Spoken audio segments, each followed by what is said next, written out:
semuanya, semoga sehat-sehat terus ya. Kali ini saya Diah Ardila bersama teman-teman saya yaitu Anti Solihati, Ersa Lina Nugrah Nursyah, Nurun Syahidatul Yaumin, dan Tri Wijayanti akan membahas materi mengenai anjak piutang atau yang bisa kalian sebut dengan factoring. Pasti akan banyak pertanyaan dari kalian seperti, sebenarnya apa sih anjak piutang itu? Apa saja ya jenis-jenisnya? Apakah anjak piutang itu memiliki fungsi dan manfaat? Dan bagaimana sih mekanisme atau proses transaksi perusahaan anjak piutang itu? Oke, baik. Untuk menjawab pertanyaan-pertanyaan tersebut, yuk mari kita langsung simak saja video penjelasannya.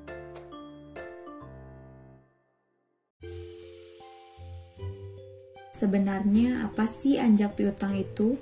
Dalam Peraturan Presiden Republik Indonesia Nomor 9 Tahun 2009 Bab 1 Pasal 1 menyebutkan bahwa anjak piutang atau factoring itu adalah kegiatan pembiayaan dalam bentuk pembelian piutang dagang jangka pendek suatu perusahaan berikut pengurusan atas piutang tersebut.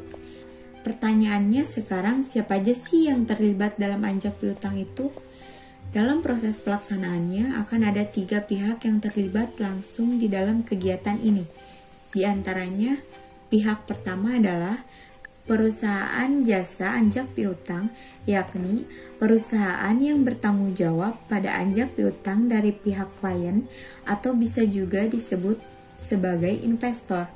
Pihak kedua adalah klien, yaitu pihak yang mendapatkan jasa dari pihak investor yang mana mereka menjual piutang milik perusahaannya. Dan pihak ketiga adalah pemilik piutang, yakni pihak yang membeli produk barang atau jasa dari pihak klien. Ada beberapa jenis anjak piutang itu.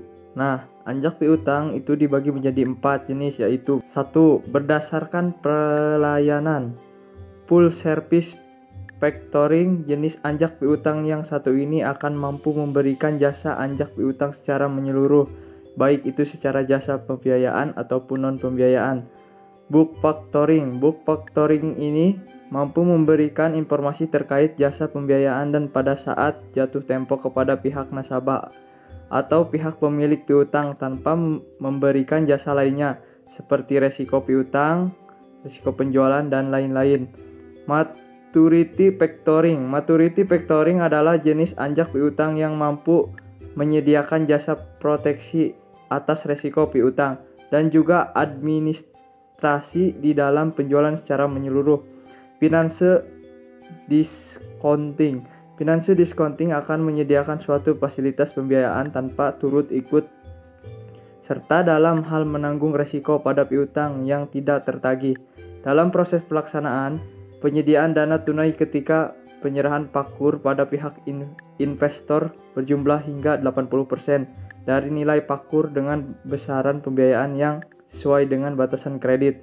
2. Berdasarkan penanggungan resiko. Recursive factoring akan memiliki peraturan bahwa pihak perusahaan investor tidak bisa mendapatkan tagihan secara penuh dari pihak debitur atau nasabah. Untuk itu, dalam hal ini klien masih memiliki tanggung jawab dalam melunasinya. Without recursive factoring. Berbeda dengan recursive factoring, jenis anjak piutang ini akan memberikan seluruh beban tanggung jawabnya pada pihak investor. Sehingga jika pihak nasabah tidak mampu membayar tagihan secara menyeluruh, maka pihak klien akan terlepas dari resiko gagal bayar. 3. Berdasarkan perjanjian. Disclosed factoring.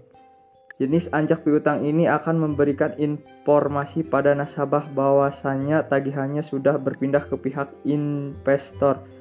Undisclosed factoring tidak akan memberitahukan pada nasabah tentang peralihan piutangnya.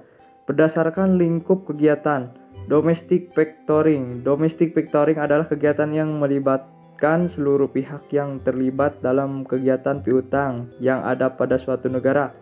International Pictoring. Di dalam ruang lingkup kegiatan ini akan melibatkan perusahaan yang berbeda pada negara yang berbeda dan memiliki peran sebagai ekspor faktor dan juga import faktor.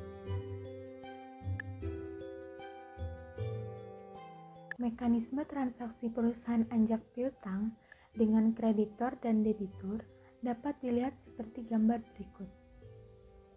Pertama, kreditor menjual atau memberikan piutang yang dimilikinya kepada perusahaan anjak piutang, baik dengan cara memberitahukan kepada debitur ataupun tidak. Kedua, perusahaan anjak piutang melakukan penagihan kepada debitur sebagai pihak yang punya utang, sesuai dengan kesepakatan yang telah dibuat dengan kreditor.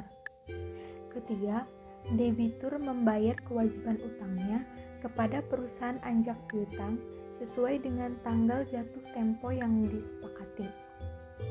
Keempat, perusahaan anjak piutang memberikan atau membayar uang penjualan piutang dengan diskonto kepada kreditor sesuai tanggung jawabnya sesudah semua permasalahan utang piutang diselesaikan.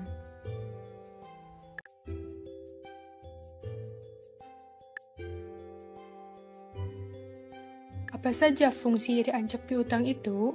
Anjak piutang memiliki dua fungsi, di antaranya yaitu: yang pertama, anjak piutang itu berkaitan dengan masalah piutang klien. Dalam hal ini, maka anjak piutang berfungsi menangani masalah atau mengambil alih piutang tersebut dan menagih pembayarannya pada debitur setelah piutang jatuh tempo.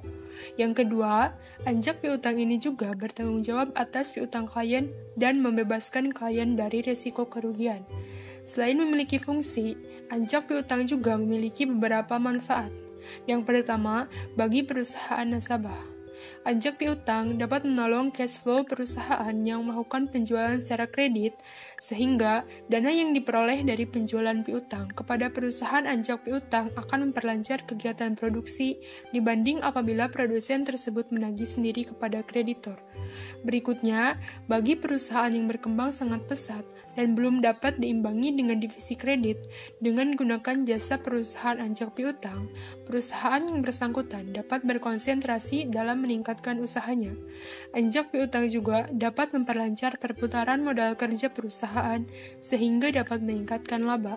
Dan yang terakhir, anjak piutang dapat mendorong dunia usaha untuk lebih kompetitif lagi, sebab nasabah perusahaan anjak piutang akan bebas melakukan transaksi perdagangan atas dasar open account, baik di dalam maupun luar negeri.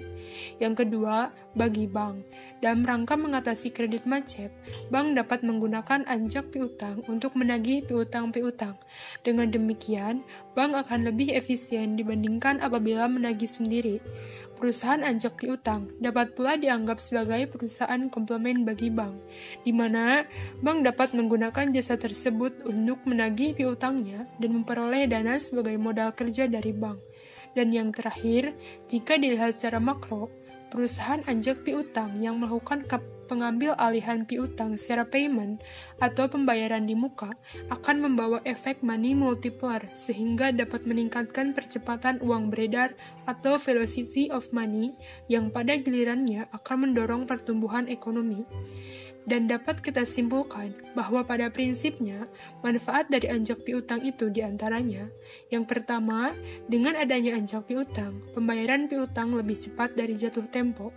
Yang kedua, anjak piutang dapat menambah dana segar perusahaan. Dan yang terakhir, anjak piutang dapat membantu peningkatan keuntungan atau laba. Jadi bagaimana nih penjelasan mengenai materi anjak piutang dari kami? Cukup jelas kan? Pada akhirnya, dengan adanya video ini, kita semua dapat sama-sama belajar dan mengetahui segala sesuatu yang berkaitan dengan anjak piutang atau factoring. Kiranya cukup sekian penjelasan dari kami. Semoga video ini dapat bermanfaat untuk kita semua. Terima kasih. Assalamualaikum warahmatullahi wabarakatuh.